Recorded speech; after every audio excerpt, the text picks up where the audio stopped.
సుబ్రహ్మణ్యం గారు మీకు అందరికీ తెలుసు.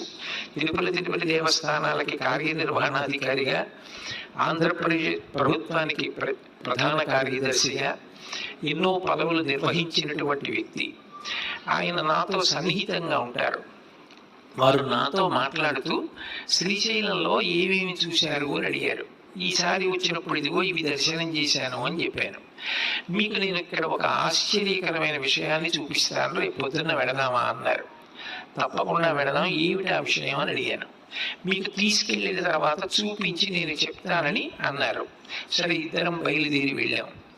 ఒక నిర్మానుష్యమైనటువంటి ప్రదేశంలో కొండమించి అక్కడి నుంచి చూస్తే స్వామివారు శ్రీశైలం ఆనకట్ట వంక చూస్తున్నట్టుగా ఉన్నటువంటి ఒక మూర్తిని చూపించారు నాకు. అది వీరభద్ర స్వామి వారి యొక్క మూర్తి. ఏమిటండి ఇది, దీని కథ ఏమిటని అడిగాను. నేను ఎప్పుడు శ్రీశైల చరిత్రలో ఇక్కడ ఇటువంటి మూర్తి ఉందని చదవలేదు. ఇంత పెద్ద మూర్తి, ధ్యాన శ్లోకం అవి ఉన్నాయి, ఇది ఏమిటి అని అడిగాను. అడిగితే ఆయనప్పుడు నాకు ఒక విషయం చెప్పారు. రోషయ్య గారు ముఖ్యమంత్రిగా పదవీ ప్రమాణ స్వీకారం చేసినటువంటి అతి కొద్ది కాలంలోనే కృష్ణానదికి, తుంగభద్రకి రెండింటికి కూడా కని విని ఎరుగినటువంటి వరద వచ్చిందండి. అంత వరద వచ్చినప్పుడు సెక్రటేరియట్లో సీనియర్ ఐఏఎస్ ఆఫీసర్స్ అందరినీ కూర్చోబెట్టి సమావేశం ఏర్పాటు చేశారు. అప్పుడు నేను ప్రిన్సిపల్ సెక్రటరీ వైద్య ఆరోగ్య శాఖ చూస్తున్నాను, రమాకాంతారెడ్డి గారి చీఫ్ సెక్రటరీ, టక్కర్ గారు ముఖ్యమైనటువంటి ఇరిగేషన్కి సంబంధించిన అధికారిగా ఉన్నారు. అందరూ సమావేశంలో ఉండగా రోషయ్య గారు రమాకాంతారెడ్డి గారిని అడిగారు, వరదల పరిస్థితి ఏమిటి అని. చాలా ఉపద్రవమైన పరిస్థితి ఏర్పడి ఉంది, ఇప్పటిదాకా రాష్ట్రంలో ఇటువంటి పరిస్థితి ఏర్పడల. ఎంత కుంభవృష్టి అంటే శ్రీశైలం ఆనకట్ట మించి నీళ్లు వెళుతున్నాయి. ఎన్ని గేట్లు ఎత్తేసినప్పటికీ, ఆ నీళ్లు ఎన్ని వెళుతున్నప్పటికీ కూడా పైనుంచి వస్తున్న వరద వల్ల ఆనకట్ట మించి నీరు వెళుతోంది అన్నారు. అంటే ఆయన టక్కర్ గారిని అడిగారు, రోషయ్య గారు, ఇలా వెళితే ఏమవుతుంది అని అడిగారు. అడిగితే టక్కర్ గారు అన్నారు, ఇంత నీరు ఆనకట్ట మించి వెళితే ఆ నీటి బరువుకి, ఆ నీటి ప్రవాహ వేగానికి ఇవాళ రాత్రి ఆనకట్ట పగిలిపోవచ్చు.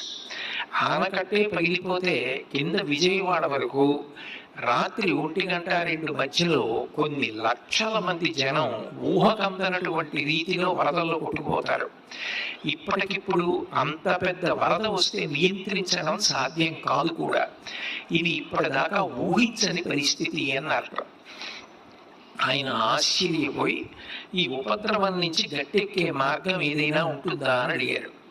అడిగితే అప్పుడు ఎల్వి సుబ్రహ్మణ్యం గారు పక్కకి వెళ్ళి, విశాఖపట్నంలో కందుకూరి శివానందమూర్తి గారు మహాపురుషుడు, మీ అందరికీ తెలుసు, అటువంటి శివానందమూర్తి గారికి ఫోన్ చేస్తే వారు కొంతసేపు ధ్యానం చేసి, ఏమీ అవదు, మల్లికార్జున స్వామి కరుణామూర్తి, ఈ నీళ్ళన్నీ ఎక్కడికి వెళ్ళాయన్నది కూడా అంతుపట్టని రీతిలో ఆనకట్ట నిలబడి రాష్ట్రం ప్రశాంతంగా ఉంటుంది, బెంగ పెట్టుకోవద్దని చెప్పానని రోషయ్య గారికి చెప్పండి అని చెప్పారు.